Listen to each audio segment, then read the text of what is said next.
शिवसेनेचे शिंदेगड शिववाहतूक सेना जिल्हाप्रमुख नंदूअप्पा पाटील यांच्या मार्गदर्शनाखाली स्वराज्य रक्षक छत्रपती संभाजी महाराज आणि पुण्यश्लोक अहिल्यादेवी होळकर यांच्या जयंतीचे औचित्य साधून ट्रान्सपोर्ट नगर परिसरात मोठ्या उत्साहात वृक्षारोपण करण्यात आले।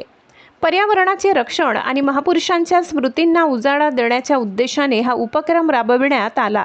यावेळी परिसरातील वाहतूक व्यावसायिक आणि शिवसैनिकांनी मोठ्या संख्येने उपस्थित राहून या मोहिमेत सहभाग नोंदविला। कार्यक्रमाच्या सुरुवातीला छत्रपती संभाजी महाराज आणि पुण्यश्लोक अहिल्यादेवी होळकर यांच्या प्रतिमेचे पूजन करून त्यांना अभिवादन करण्यात आले।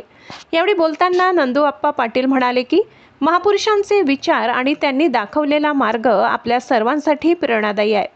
पर्यावरणाचे संतुलन राखणे ही काळाची गरज असून वृक्षारोपणासारख्या सामाजिक उपक्रमातून आपण खऱ्या अर्थाने समाजाचे देणे लागतो। वाहतुकीची मोठी वर्दळ असलेल्या ट्रान्सपोर्ट नगर परिसरात प्रदूषणाचे प्रमाण कमी व्हावे यासाठी या भागात विविध प्रकारच्या झाडांची लागवड करण्यात आली।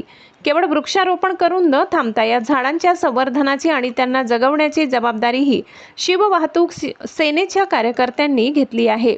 या प्रसंगी शिववाहतूक सेनेचे विविध पदाधिकारी, चालक मालक संघटनांचे प्रतिनिधी आणि स्थानिक नागरिक उपस्थित होते। नंदूअप्पा पाटील यांच्या या सामाजिक कार्याचे सर्व स्तरातून कौतुक होत आहे।